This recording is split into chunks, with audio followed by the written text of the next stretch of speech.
All right, welcome back everybody. So, all right, what you guys saw in the trailer, absolutely one of my favorite tricks. It works every single time, a banger opening. You don't even have to do anything special to your deck, no gimmicks, you end clean. But first, before we get into that, make sure that you smash the like button, leave a comment in the comment section. Tell me what you ate for breakfast yesterday, what your favorite kind of steak, if you eat steak, if you don't, that's fine. And let me know how else I can help you, any tips, whatever, what's working, what's not. If we can get this video to 300 likes, I'm gonna be giving away 10 decks. 10 decks to anybody, just for ringing that bell and liking this video. One of them is gonna be the Blood Kings, no longer made anymore, one of my absolute favorite decks. This is the one I'm gonna be showing you guys how to do this with, and I'm gonna be giving 9 away to any random subscriber, and if you like this video, I'm gonna be checking through that, so just please like the video, leave me a friendly note, let me know what you think about this. Let's just get straight into it. As promised, that's it. That's the secret. Nothing to this, okay? There are no trick decks, there's no trick cards, nothing. You end clean, you can let everybody look at it. So here is what you do. This is called a reverse breather crimp. Make sure that the card is facing down and you put your thumb in the center of the deck, or the card, wow. And then these two cards on the back side, you're going to crease the cards from corners, or from center to corner.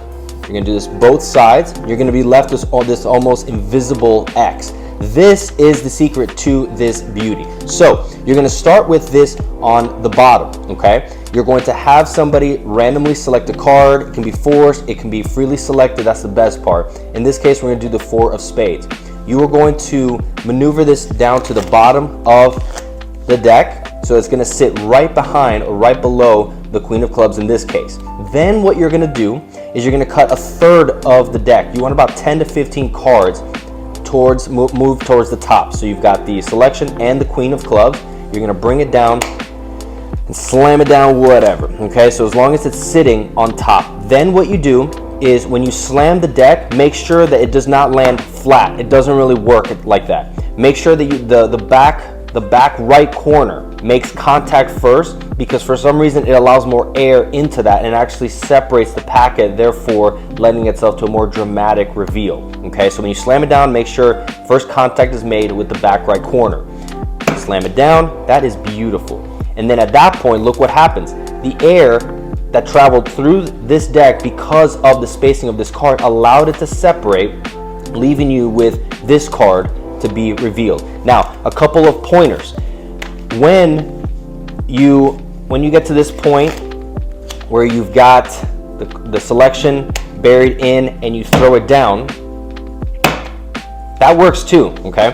When this happens, I would let the participant do the spreading. So dictate to them what happened. Let them know, hey, I threw it down, your card is buried somewhere in there, but I think we found it by throwing this. Let them pick this up, move it aside, and let them reveal it, because as much hands-off as you can be, that adds credibility to this trick and makes it seem like you had nothing to do with it. So now here are some pointers that I'm going to recommend. I love when my spectators get to handle most of the trick, when I can be as hands-off as possible, because it's almost like a self-working trick. Like this works even in their hands. When you've brought your card down to the bottom and you're left with the Queen of Clubs and the 4 of Spades, what I like to do is, if you're familiar with the Gambler's Cop, I'd like to steal those away. So I've got these 2 cards here, and I actually let them shuffle the cards, because then it's really hard to actually come back and backtrack and try to figure out how to, reverse engineer the trick. It's really difficult to do it if they've done the shuffling. So when they do the shuffling, take it back, bring those 2 cards underneath it, and in an offbeat moment, again, cut those cards to the top. So now it looks like in their mind, you buried a card in there, but they shuffled it and they returned it back to you. And so now this reveal becomes all the more mysterious, magical, wonderful. Okay? One other tip too that I'm gonna recommend. Whenever you've got your selection, you're about to reveal it, you've got 10, 15 cards on the top, like that, ready to throw it down, bevel it a little bit and then still make contact on the bottom right corner. I have found that this allows the cards to fall off a little more fluently. So now that you know the basic mechanics, and this is the secret to it all, just a quick tip or two here just to polish off the performance.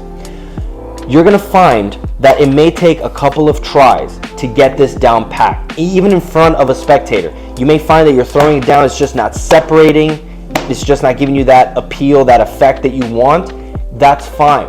Let them know, kind of in an offbeat moment, oh, this is pretty difficult, this is hard. Because you're gonna get the trick eventually, even after 2 or 3 tries, but it adds a little more credibility with your spectator, letting them know, this is pretty difficult, this is tough, it's not easy.